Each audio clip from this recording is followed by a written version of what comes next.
Haleluya, haleluya, Tuhan memberkati. Ini minggu kita dapat berkumpul sama-sama melalui YouTube ini. Tetapi minggu depan kita yakin kita boleh berkumpul di gereja Mind Healing Church. Tuhan akan membuka pintu besar untuk semua jemaat untuk datang sama-sama untuk menyembah Tuhan. Mari kita berdoa. Tuhan, terima kasih.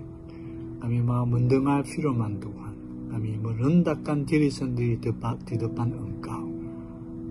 Ajarkan kami. Tolong kami mentaati dan berhasil banyak buah-buah di dalam kehidupan kami. Terima kasih Tuhan, dalam nama Yesus Kristus kami berdoa. Amin. Di antara orang ada dua orang jenis. Satu orang hidup, satu orang mati. Orang mati tidak boleh hidup untuk Tuhan dan tidak boleh hidup untuk diri sendiri. Sudah selesai. Ada peluang bagi orang hidup saja apa yang kita boleh buat. Dalam kehidupan manusia ada tiga jenis kehidupan. Yang pertama, kehidupan tanpa Tuhan. Tanpa Tuhan. Tidak perlu pertolongan Tuhan, sendiri.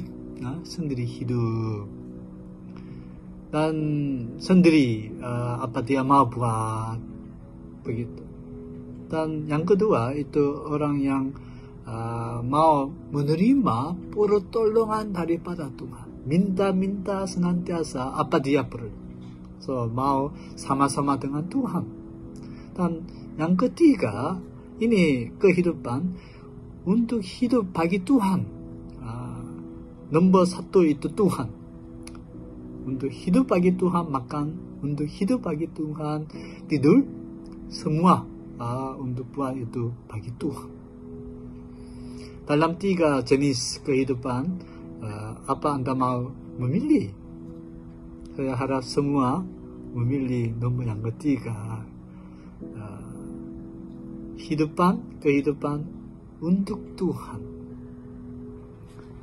Yakobus 4 pasal 13 sehingga 17. Saya akan baca 13. Jadi sekarang hai kamu yang berkata, hari ini atau besok kami berangkat ke kota Anu dan di sana kami akan tinggal setahun dan berdagang macam buah bisnis serta mendapat untung.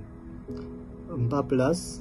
Sedang kamu tidak tahu apa yang akan terjadi besok. Apakah arti hidupmu? Hidupmu itu sama seperti uap, macam steam, uap yang sebentar saja kelihatan lalu lenyap. Sebenarnya kamu harus berkata, jika Tuhan menghendakinya, kami akan hidup dan berbuat ini dan itu. Tetapi sekarang kamu memegangkan diri dalam congkakmu dan semua kemegahan yang demikian adalah salah. 17. Jadi jika seorang tahu bagaimana ia harus berbuat baik, tetapi ia tidak melakukannya, ia berdosa.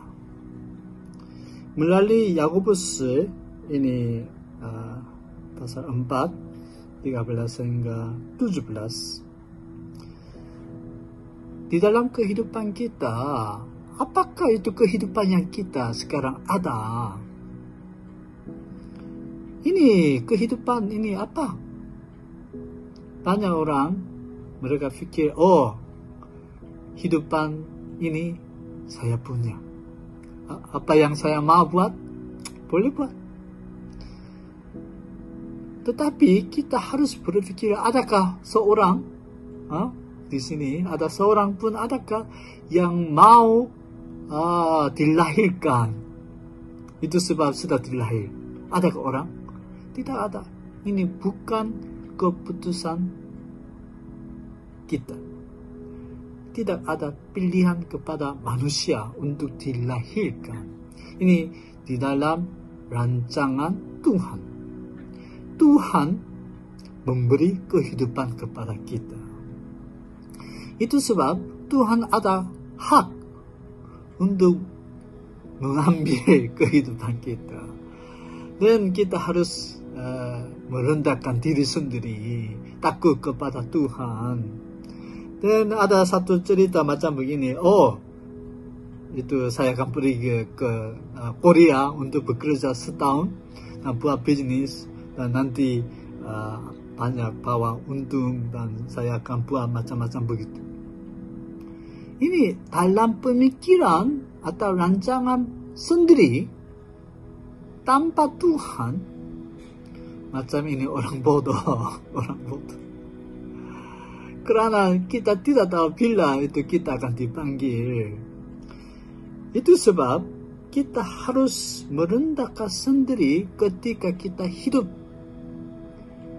Macam begini 15. Jika Tuhan menghendakinya, kami akan hidup dan berbuat ini dan itu. Di dalam rancangan Tuhan, kita harus buat. Dan 17. Kalau kita tahu apakah kita harus buat untuk kebaikan, kalau kita tidak buat, ini dosa. Itu sebab untuk mempunyai kehidupan kita dengan erti, kita harus mencari rancangan Tuhan. Dan kita harus juga tahu apakah kehendak Tuhan. Dan baru kita boleh buat. Banyak orang berpikir macam begini, ini yang saya mau buat ini esoklah. Dan esok lagi. Terus kehendak Tuhan walaupun tahu tidak buat, itu dosa. So, sebagai orang percaya kepada Tuhan, kita harus tahu masa sekarang. Ini paling penting, bukan masa depan atau masa lalu. Kita senantiasa hidup sekarang. So, sekarang apa kita mau buat untuk Tuhan? Itu sangat penting. So, senantiasa kita harus merendahkan diri sendiri kepada Tuhan. Kalau Tuhan ini kehendak Tuhan, saya mau buat hal ini, dan bermula hari ini.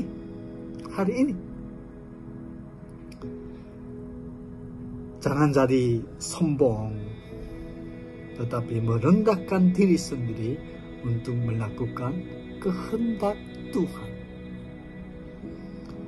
Mazmur 39 ayat 5 dan 6. Ya Tuhan, beritahukanlah kepadaku ajalku, dan apa batas umurku, supaya aku mengetahui betapa fatalnya aku. Sungguh hanya beberapa terlempap saja ku tentukan umurku. Bagimu hidupku seperti sesuatu yang hampa, erti kosong, tidak ada erti. Ya, setiap manusia hanyalah kesia-siaan. Selah. So, di sini, di depan Tuhan, siapakah manusia? Kehidupan manusia, apakah itu? Macam satu hari, satu malam, kepada Tuhan macam 1000 tahun. Itu kita tidak boleh berbanding dengan Tuhan. Tuhan itu kekal, kita sementara hidup. So, di sini ayat 6 berkata hanya beberapa terlempat saja. Macam begini. Satu, dua, macam beberapa. Macam begini. Ini manusia. Kehidupan manusia macam seperti sesuatu yang hampa, kosong. Tidak ada arti. Itu sebab kehidupan manusia tanpa Tuhan macam seperti begini. Tidak ada arti. So, untuk hidup di depan Tuhan sangat penting. Mazmur 90 ayat 4. Sebab di matamu 1000 tahun sama seperti hari kemarin, apabila berlalu, atau seperti suatu jiliran jaga di waktu malam. 5. Engkau menghanyutkan manusia. Mereka seperti mimpi, seperti rumput yang bertumbuh di waktu pagi, berkembang dan bertumbuh di waktu petang, nisut dan layu. Inilah kehidupan manusia. Manusia macam hidup sangat cepat. Macam mimpi. Satu malam, kita mimpi. Macam begitu, cepat selesai. Orang muda akan berpikir, saya akan hidup lama-lama. Tetapi orang tua, macam kehidupan macam 50 tahun, 70 tahun, macam bermimpi. Saya sudah juga 55. Sudah itu, macam kehidupan saya macam mimpi. Sangat cepat. Sudah 55. Berapa tahun saya boleh melayani? Kalau kehendak Tuhan, saya mau lebih kuat melayani bagi Tuhan. Tanpa Tuhan, manusia tidak ada arti. Tidak ada arti di depan Tuhan. Mazmur 90:10. Masa hidup kami 70 tahun, dan jika kami kuat 80 tahun, dan kebanggaannya adalah kesukaran dan penderitaan, sebab berlalunya buru-buru dan kami melayang lenyap. So, ketika kita fikir manusia berapa tahun boleh hidup di sini, kalau 70 tahun biasa. 70 tahun ini sudah berkat Tuhan yang dapat hidup. Tetapi sangat kuat 80 tahun boleh. Tetapi sekarang itu medicine sudah maju. So, walaupun mau mati pun tidak boleh mati. Begitu ramai orang dapat hidup panjang. Anyhow, yang penting yang saya mau cakap di sini, walaupun hidup lama, apakah lebih? Di sini cakap penderitaan, kesukaran lebih. Itu sebab ada orang berkata kehidupan ialah laut penderitaan, laut kesukaran. So, berapa panjang hidup, berapa pendek hidup, Tuhan macam sama sekali. Kalau lebih hidup panjang, dan penderitaan, kesukaran lebih.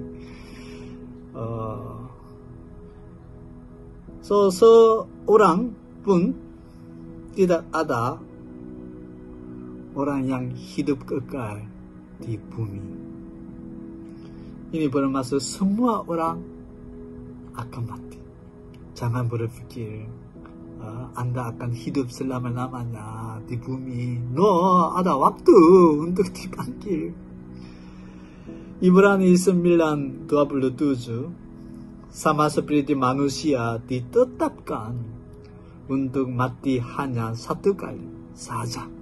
Ini semua orang sudah ditentukan, tetapkan, dan sesudah itu dihakimi. Banyak orang tidak berpikir ada itu kehidupan lagi selepas mati. Itu sebab apa mereka mau buat sesuatu hidup selama mereka hidup di bumi. Tetapi orang percaya harus tahu selepas mati mesti ada apa? Hakim. Akan dihakim. So selama manusia hidup di dunia, yang paling penting itu mesti hidup dengan Tuhan, untuk Tuhan. Kalau hidup tanpa Tuhan, tidak ada arti. Lukas 12 ayat 15 hingga 20. Di sini ada satu cerita yang Yesus memberi. Ada seorang lelaki datang, dan dia minta kepada Yesus, Yesus, abang saya ada milik semua, so suruh dia untuk bagi milik kepada saya. Dan Yesus berkata kepada mereka, berjaga-jagalah dan waspadalah terhadap segala ketamakan. Sebab walaupun seorang berlimpah-limpah hartanya, hidupnya tidaklah tergantung daripada kekayaannya itu. Ini bermaksud walaupun ada kekayaan, walaupun ada orang kaya betul, tetapi kehidupan dan kekayaan macam tidak bergantung. 16. Kemudian ia mengatakan kepada mereka suatu perumpamaan, katanya, ada seorang kaya, tanahnya berlimpah-limpah hasilnya. Ia bertanya dalam hatinya, apakah yang harus aku perbuat? Sebab aku tidak mempunyai tempat di mana aku dapat menyimpan hasil tanahku. Lalu katanya, inilah yang akan aku perbuat. Aku akan merombak lumbung-lumbungku dan aku akan mendirikan yang lebih besar, dan aku akan menyimpan di dalamnya segala gandum dan barang-barangku. 19. Sesudah itu aku akan berkata kepada jiwaku, jiwaku, ada padamu banyak barang tertimbun untuk bertahun-tahun lamanya. Beristirahatlah, makanlah, minumlah, dan bersenang-senanglah. Tetapi firman Allah kepadanya, hai engkau orang bodoh, pada malam ini juga jiwamu akan diambil daripadamu, dan apa yang telah kau sediakan untuk siapakah itu nanti? Demikianlah jadinya dengan orang yang mengumpulkan harta bagi dirinya sendiri, jikalau ia tidak kaya di hadapan Allah. Ini apa Yesus itu memberi cerita. Jangan itu macam berfokus untuk hidup di bumi saja. Di bumi kenapa hidup? Untuk makan, untuk minum, untuk senang-senang, untuk enjoy, untuk menikmati di dunia. Itu sebab kalau Anda hidup, Yesus berkata, kalau kamu hidup macam begini, satu hari Tuhan panggil macam mana? Tidak ada apa-apa di depan Tuhan. Tidak ada arti. Itu sebab Yesus berkata, ketika Tuhan menyertai kamu dan memberkati kamu, dan ketika kamu jadi kaya dan keuangan ada, pakai mereka untuk menjadi kaya di sana, di atas berkumpul banyak itu di atas itu bank di atas. Kita harus menjadi kaya di hadapan Tuhan. Memang kita boleh dikaya di dunia, tetapi kita harus berpikir di atas. Karena kita tidak tahu bila kita akan dipanggil oleh Tuhan. Inilah orang bijak. Siapa orang bodoh? Orang bodoh yang mau enjoy, mau menikmati kehidupan di bumi saja, di bumi saja. Tetapi orang bijak, mereka tahu bagaimana mereka berkumpul barang-barang di atas. Inilah orang bijak. Matius 6, 31 dan 30 sehingga 33. Oke, 31. Sebab ia janganlah kamu khawatir dan berkata, apakah yang akan kami makan? Apakah yang akan kami minum? Apakah yang akan kami pakai? Semua itu dicari bangsa-bangsa yang tidak mengenal Allah. Akan tetapi Bapamu yang di surga tahu bahwa kamu memerlukan semuanya itu. Tetapi carilah dahulu kerajaan Allah dan kebenarannya, maka semuanya itu akan ditambahkan kepadamu. So, Yesus berkata, jangan khawatir untuk hidup di dunia. Tuhan tahu semua keperluan kita. So, apa yang kamu perlu buat itu hidup untuk Tuhan. Hidup untuk Tuhan. Carilah dahulu kerajaan Tuhan, kehendak Tuhan, dan semua yang kamu perlu akan ditambahkan. Ini perjanjian Tuhan Yesus Kristus. Dulu saya ada satu kawan, dia sebenarnya bos saya ketika saya melayani di UK. Saya melayani di UK hampir 3 tahun. Dan dia bos terus selama 3 tahun. Dia belajar di Cambridge University. Dan dia dapat bercakap bahasa 8 bahasa mungkin lebih. Sangat pandai. Dan dia bekerja macam sebagai orang diplomatik UK, tetapi satu hari dia membaca ini Matius 6:33. Ketika dia baca ini, carilah dahulu kerajaan Allah dan kebenarannya, maka semuanya itu akan ditambahkan kepadamu. Ini satu ayat dia baca, dia diubahkan. Apa yang saya buat ini? Boleh hidup begitu, tetapi saya mau hidup untuk Tuhan. So, dia menjadi seorang yang boleh mengungsi berita baik. Pergi ke Rusia, Turki, dan seluruh dunia, dia pergi dan dia memberitakan Injil. Dan juga dia membuka sekolah di UK, Wales sana. Saya melayani sama-sama dengan dia. Dan itu orang yang itu melayani, dia panggil mereka dan mereka belajar tentang banyak hal. Itu training di sana. Satu ayat boleh mengubahkan kehidupan kita. Saya harap Anda boleh menerima pertolongan daripada Tuhan. Boleh bekerja, tetapi di dalam hati, di dalam kehidupan, apakah tujuan untuk hidup?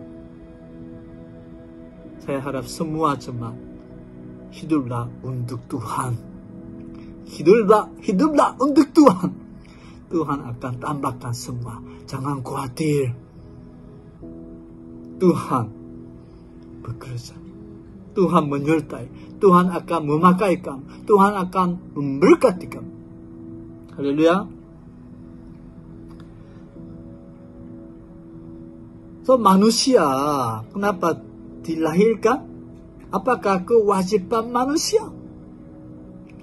Ini Solomon, Raja Salomo, dia berkata, Pengkhotbah 12:13. Oke, baca sama-sama. Akhir kata dari segala yang didengar ialah takutlah akan Allah dan berpeganglah pada perintah-perintahnya, karena ini adalah kewajiban setiap orang. Raja Salomo ketika dia menjadi raja, dia takut kepada Tuhan, dia mendengar dan mentaati perintah Tuhan. Tetapi nanti banyak perempuan-perempuan datang untuk menjadi istrinya, negara lain, dan itu sebab dia sudah hilang iman kepada Tuhan. Walaupun Tuhan memberi kebijaksanaan, tetapi dia lupa Tuhan. Dan nanti dia tahu, kehidupan saya salah. Betul-betul sebagai seorang manusia, apakah saya harus buat? Ini takut kepada Tuhan. Dan juga berpegang firman Tuhan. Inilah paling yang penting. Manusia diciptakan untuk buat apa? Takut kepada Tuhan. Berpegang firman Tuhan. Untuk hidup untuk Tuhan. Inilah kewajiban manusia. Ketika kita membuat ini kewajiban sebagai manusia kepada Tuhan, dan di dalam kehidupan kita ada erti. Kenapa kita dilahirkan? Ada erti. Apa kita buat selama kita hidup? Ada erti.